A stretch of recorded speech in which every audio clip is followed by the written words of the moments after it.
ఉదయ్కి రెస్టారెంట్లో భూమి ice cream తినిపిస్తూ ఉండడంతో అప్పుడే తన ఫ్రెండ్తో కలిసి అక్కడికి వచ్చిన గగన్ వాళ్ళిద్దరిని చూసి ఎంతగానో బాధపడుతూ ఉంటాడో. ఇక ఇంతలో భూమి గగన్ని గమనించి కంగారులో ఐస్ క్రీమ్ని ఉదయ్ మీద పడేయడంతో ఉదయ్ డ్రెస్ క్లీన్ చేసుకోవడం కోసం అని చెప్పి లోపలికి వెళ్తాడు. ఇక అప్పుడే గగన్ రే ఇక్కడ నుండి వెళ్ళిపోదాం పదరా అని చెప్పి తన ఫ్రెండ్తో అంటూ ఉంటే, అదేంట్రా ఇక్కడ ఐస్ క్రీమ్ బాగుంటుందని నువ్వే చెప్పావు కదా, ఆశ పెట్టించి వెళ్ళిపోదామంటే ఎలా అని చెప్పి గగన్ ఫ్రెండ్ అంటూ ఉంటాడు. అప్పుడు అనుకున్నాను కానీ ఇప్పుడు ఇక్కడ ఉన్న మనుషుల్ని చూస్తూ ఉంటే ఉండాలనిపించడం లేదు అని చెప్పి గగన్ అంటూ ఉంటాడు. ఇక్కడ ఉన్న మనుషులతో మనకేంటిరా సంబంధం, మనం ఐస్ క్రీమ్ తినే ఇక్కడ నుండి వెళ్దాం పద అని చెప్పి గగన్ ఫ్రెండ్ అంటూ ఉంటాడు. ఇక భూమి చాలా బాధగా గగన్ వైపు చూస్తూ ఉంటుంది. రే ప్లీజ్ రా, నా మూడ్ బాగోలేదని అంటున్నాను కదా, వెళ్తాం పద అని చెప్పి గగన్ అంటూ ఉండగా అప్పుడే డ్రెస్ క్లీన్ చేసుకొని ఉదయ్ గగన్ని చూసి హాయ్ బ్రో అంటూ గగన్ దగ్గరికి వస్తాడు. వాట్ ఏ సర్ప్రైజ్, ఈరోజు ఉదయం మనం అనుకోకుండా మీట్ అయ్యాము. ఇప్పుడు ఇలా ఈరోజే రెండోసారి కూడా కలుసుకుంటున్నాము. రండి, నాకు కాబోయే భార్య భూమిని పరిచయం చేస్తాను అని చెప్పి గగన్ ఎంత వద్దంటున్నా బలవంతంగా ఉదయ్ గగన్ని లాక్కు వచ్చి భూమి ముందు ఉదయ్ కూర్చోబెడతాడు. భూమి తను నా బెస్ట్ ఫ్రెండ్ గగన్ అని చెప్పి ఉదయ్ పరిచయం చేస్తూ ఉంటాడు. చాలా మంచి వ్యక్తి. నీకు ఇంకొక విషయం తెలుసా, ఈరోజు ఉదయమే మా పరిచయం చాలా తమాషాగా జరిగింది. నా కార్ రిపేర్ వస్తే నేను ఆయన్ని లిఫ్ట్ అడిగాను. ఒక విధంగా ఆయన వల్లే నువ్వు నన్ను ఎంత ఇష్టపడుతున్నావో తెలిసింది. నీకు ఈ పెళ్ళి ఇష్టమో లేదోనని ఆయనే నాకు డౌట్ రైజ్ చేశారు. దాంతో నిన్ను ఆ క్వశ్చన్ అడిగాను అని చెప్పి ఉదయ్ గగన్ గురించి చెబుతూ ఉంటే అప్పుడు Gagan, if you don't mind, నాకు చాలా అర్జెంట్ వర్క్ ఉంది, నేను వెళ్ళాలి, ఇంకొకసారి ఎప్పుడైనా కలుస్తాను, బాయ్ అని చెప్పి అక్కడి నుండి వెళ్ళిపోతూ ఉంటాడు. ఇక ఇదంతా చూస్తున్న నక్షత్రకి చాలా ఆనందంగా అనిపిస్తుంది. ఆ తర్వాత భూమి, నాకు కూడా చాలా హెడ్ఏక్గా ఉంది, నేను కూడా ఇంటికి వెళ్ళిపోతాను అని చెప్పి ఉదయ్కి చెప్తూ ఉంటే అప్పుడు ఉదయ్, సరే భూమి, నీకు హెడ్ఏక్గా ఉంది అంటున్నావు కదా, మనం ఇంకో రోజు ఎప్పుడైనా బయటకు వద్దామని చెప్పి భూమిని ఇంటి దగ్గర డ్రాప్ చేస్తూ ఉంటాడు. ఇక భూమి ఇంటికి వచ్చిన తర్వాత గదిలో కూర్చొని గగన్ని తలుచుకొని ఎంతగానో ఏడుస్తూ ఉంటుంది. సారీ బావా, నేను ఈరోజు చేసిన పనికి నీ మనసు ఎంతలా బాధపడి ఉంటుందో నేను అర్థం చేసుకోగలను అని చెప్పి భూమి ఏడుస్తూ ఉంటుంది. మరోపక్క నక్షత్ర ఇంటికి వచ్చిన తర్వాత కావాలనే భూమి దగ్గరికి వచ్చి, భూమి వాట్ ఏ సీన్ కదా, ఈరోజు నువ్వు పెళ్లి చేసుకోబోయే ఆ ఉదయ్కి ఐస్ క్రీమ్ తినిపించడం, అదే టైంకి బావ అక్కడికి రావడం, అసలు మొత్తం కూడా ప్లాన్ చేయకముందే చాలా బాగా జరిగిపోయింది. నా మనసుకి ఎంత ఆనందంగా ఉందో, ఈరోజు నువ్వు చేసిన పనికి బావ ఇక ఎప్పటికీ నీ మొక్కం చూడడు, ఒక లెవెల్లో బావ నిన్ను అసహించుకొని ఉండుంటాడు అని చెప్పి నక్షత్ర అంటూ ఉంటుంది. ఇక దాంతో భూమి, ప్లీజ్ దయచేసి నన్ను ఒంటరిగా వదిలేస్తావా, వెళ్ళిపో ఇక్కడ నుండి అని చెప్పి నక్షత్ర మీద భూమి మండిపడుతూ ఉంటుంది. ఇక అప్పుడే కృష్ణప్రసాద్ భూమి దగ్గరికి వస్తాడు. భూమి, నువ్వు నిజంగా ఈ పెళ్ళి ఇష్టపడి చేసుకుంటున్నావా అని చెప్పి కృష్ణప్రసాద్ అంటూ ఉంటాడు.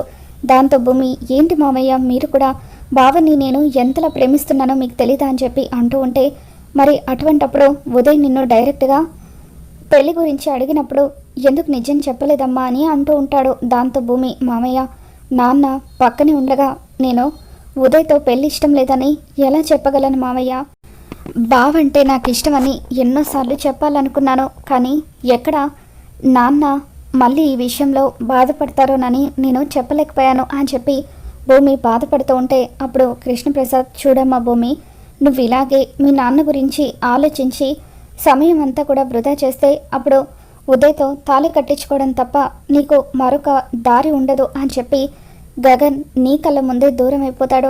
అక్కడ గగన్ కూడా నీ కోసం చాలా బాధపడుతున్నాడమ్మా, త్వరగా నువ్వే ఏదో ఒక నిర్ణయం తీసుకో, ఈ పెళ్ళి ఇష్టం లేదని మీ నాన్న కానీ ఉదయ్కి కానీ చెప్పేసేయని అంటూ ఉంటే, నాన్నతో నేను ఈ విషయం చెప్పలేను మావయ్య, కాబట్టి ఉదయ్ గారితోనే మాట్లాడతాను, ఉదయ్ గారికి ఈ పెళ్ళి ఇష్టం లేదని నేను ఇంకా గగన్ బావని ప్రేమిస్తున్నానని చెప్తే ఖచ్చితంగా ఆయన అర్థం చేసుకుంటారని నాకు అనిపిస్తుంది అని చెప్పి భూమి అంటూ ఉంటుంది.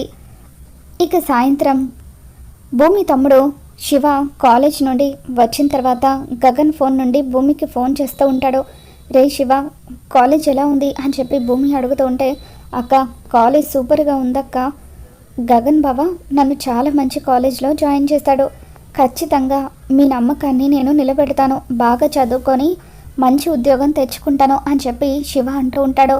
ఇంతలో గగన్ అక్కడికి వచ్చి, రే శివ, ఫోన్ మాట్లాడడం అయిపోయిందా, డిన్నర్ చేద్దాం రారా అని చెప్పి పిలుస్తూ ఉంటే గగన్ వాయిస్ విని భూమి ఎంతగానో ఆనందపడిపోతూ ఉంటుంది. రే శివ, బావకు డౌట్ వస్తుంది, జాగ్రత్త. నేను రేపు ఉదయం నిన్ను గుడి దగ్గర కలుస్తాను, అక్కడికి వచ్చేసాయి, ఎలాగో రేపు నీకు హాలిడేనే కదా అని చెప్పి అంటూ ఉంటే, సరే అక్క అని చెప్పి శివ ఫోన్ పెట్టేస్తాడు. ఆ తర్వాత రోజు ఉదయాన్నే భూమి శివ ఇద్దరు కూడా గుడి దగ్గర కలుసుకుంటారు. అప్పుడు భూమి శివతో, రే శివ, నాతో రారా, నువ్వు పదే పదే గగన్ బావ ఫోన్ నుండి నాకు చేస్తూ ఉంటే బావకు మన ఇద్దరి గురించి నిజం తెలిసిపోతుంది. అలా జరగకుండా ఉండాలంటే నీకు ఈరోజు నేను కొత్త ఫోన్ కొనిస్తాను అని చెప్పి శివ కోసం అని చెప్పి కొత్త ఫోన్ తీసుకొని ఆ ఫోన్ని శివకు గిఫ్ట్గా ఇస్తూ, తీసుకోరా, ఇక మీదట నువ్వు నాకు ఎప్పుడు ఫోన్ చేయాలన్నా ఈ ఫోన్లో నుండే ఫోన్ చెయ్యి. కానీ ఒక్క విషయం గుర్తుపెట్టుకో, నువ్వు నాతో ఫోన్ మాట్లాడేటప్పుడు ఎట్టి పరిస్థితుల్లోనూ అక్కడ శారద అత్తయ్య కానీ గగన్ బావ కానీ పూర్ణి కానీ లేకుండా చూసుకో, వాళ్ళకి మన మీద అనుమానం రాకూడదు అని భూమి అంటూ ఉంటే, అలాగే అక్క అని చెప్పి శివ అంటూ ఉంటాడు. వాళ్ళిద్దరూ అలా రోడ్డు మీద మాట్లాడుకుంటూ ఉండగా కాస్త దూరం నుండి ఇదంతా కూడా సాధన చూస్తూ ఉంటుంది.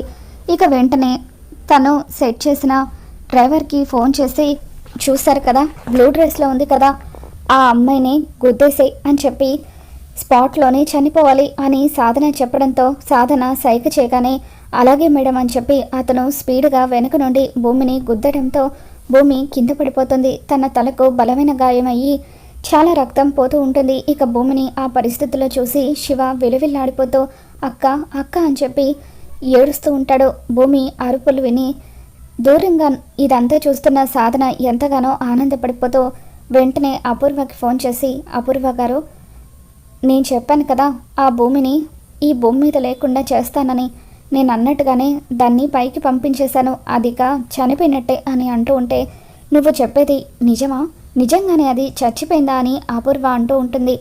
ఇంకా చావలేదు, కానీ ప్రస్తుతం సీరియస్ కండిషన్లో ఉంది, ఇంకొక 10 నిమిషాల్లో ఎవరు దాన్ని హాస్పిటల్కి తీసుకువెళ్ళకపోతే అది ప్రాణాలతో ఉండదు అని చెప్పి సాధన అంటూ ఉంటుంది. ఇక ఆ చుట్టుపక్కల ఎవరెవరు వెళ్తున్నారో వాళ్ళందరినీ కూడా శివ, మా అక్కను హాస్పిటల్కి తీసుకువెళ్ళాలి, హెల్ప్ చేయండి ప్లీజ్ అని చెప్పి బతిమలాడుతూ ఉంటే ఒక్కరు కూడా ముందుకు రాకపోవడంతో శివ ఎంతగానో బాధపడిపోతూ ఉంటాడో.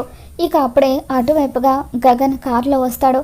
ఇక రక్తపు మడుగులో ఉన్న భూమిని చూడగానే గగన్ విలవిల్లాడిపోతూ ఉంటే, బావా త్వరగా అక్కని హాస్పిటల్కి తీసుకువెళ్దాం పద బావా అని చెప్పి శివ ఏడుస్తూ ఉంటాడు. అలా గగన్ భూమిని ఎత్తుకొని కారులో కూర్చోబెట్టి హాస్పిటల్కి తీసుకుని వెళ్తాడు.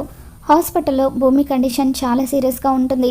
ఇక తన కండిషన్ చాలా సీరియస్గా ఉండడంతో గగన్ ఎంతగానో ఏడుస్తూ ఉంటే అప్పుడు శివ కూడా బాధపడుతూ ఉంటాడు. డాక్టర్స్ భూమికి చాలా బ్లడ్ లాస్ అయిందని, భూమిది రేర్ బ్లడ్ గ్రూప్ అని చెప్పడంతో నేను ఇస్తాను డాక్టర్ అని చెప్పి గగన్ భూమికి బ్లడ్ ఇస్తాడు. తర్వాత ఏం జరుగుతుందో ఏంటోనని చాలా టెన్షన్గా ఐసీయూ రూమ్ బయటే నిలబడి ఉంటాడు.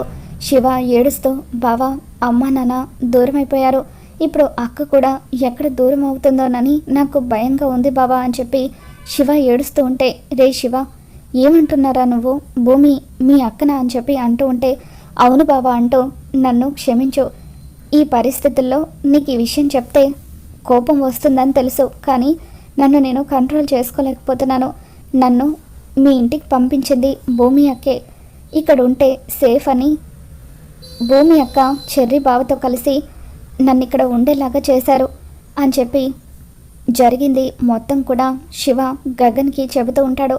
ఇక అలా గగన్ కాళ్ళు పట్టుకొని శివ బతిమలాడుతూ ఉండడంతో అప్పుడు గగన్, రే శివ లేరా అంటూ శివని హక్ చేసుకొని, అక్కకు ఏమీ కానివ్వను, నేనున్నాను కదా అని చెప్పి ధైర్యం చెప్తూ ఉంటాడు.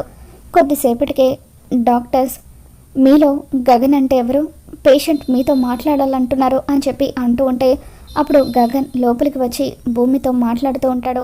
బావా నేను ఎక్కువసేపు బతుకుతానో లేదో నాకు తెలీదు, చనిపోయే ముందు నీతో ఒక విషయం చెప్పాలనుకుంటున్నాను, నేను నిన్ను ప్రాణం కంటే ఎక్కువగా ప్రేమిస్తున్నాను బావా. నాన్న మాట కాదనలేక నేను పెళ్ళికి ఒప్పుకున్నాను, కానీ నువ్వంటే ఇష్టం లేక కాదు. అక్కడ ఐస్ క్రీమ్ షాప్లో నువ్వు చూసింది అదంతా కూడా నిజం కాదు. నాన్నకు వీడియో కాల్ చేసి నక్షత్ర ఇరికించడం వల్లే ఉదయ్కి ఐస్ క్రీమ్ తినిపించాల్సి వచ్చిందని చెప్పి, ఈ జన్మకు నా భర్తవు నువ్వే బావా. మానసికంగా మన పెళ్ళి ఎప్పుడో జరిగిపోయింది. ఇప్పుడు చనిపోయేలోగా నీ భార్యగా చనిపోవాలనుంది. నా మెడలో తాళి కట్టు బావా అని చెప్పి భూమి తన దగ్గరున్న బ్యాగ్లో నుండి తాళిని తీయమని శివకు చెప్తుంది. శివ భూమి హ్యాండ్ బ్యాగ్లో నుండి తాళి తీసి గగన్ చేతికి ఇస్తూ ఉంటాడు. ఎప్పటికైనా ఈ తాళి నీతో కట్టించుకోవాలని చెప్పి నేను ఎంతో ఆశగా ఎదురు చూస్తున్నాను. ఇటువంటి పరిస్థితుల్లో కట్టించుకుంటున్నందుకు బాధగా ఉంది, కానీ దయచేసి నా మెడలో ఈ తాళి కట్టు బావా, ప్లీజ్ బావా అని చెప్పి భూమి బతిమలాడుతూ ఉంటుంది. సార్, త్వరగా పేషెంట్కి సర్జరీ చేయాలి, లేట్ అయితే తన ప్రాణాలకే ప్రమాదం అని చెప్పి డాక్టర్ అంటూ ఉంటారు. ఇక దాంతో గగన్ భూమి మెడలో 3 ముళ్ళు వేసేస్తాడు. ఆ విధంగా హాస్పిటల్లో భూమికి గగన్కి పెళ్ళైతే జరిగిపోతుంది. మరి రాబోతున్న ఎపిసోడ్లో ఏం జరగబోతుందో మళ్ళీ మన ఛానల్లో తెలుసుకుందాం. వీడియో నచ్చితే తప్పకుండా లైక్ చేయండి.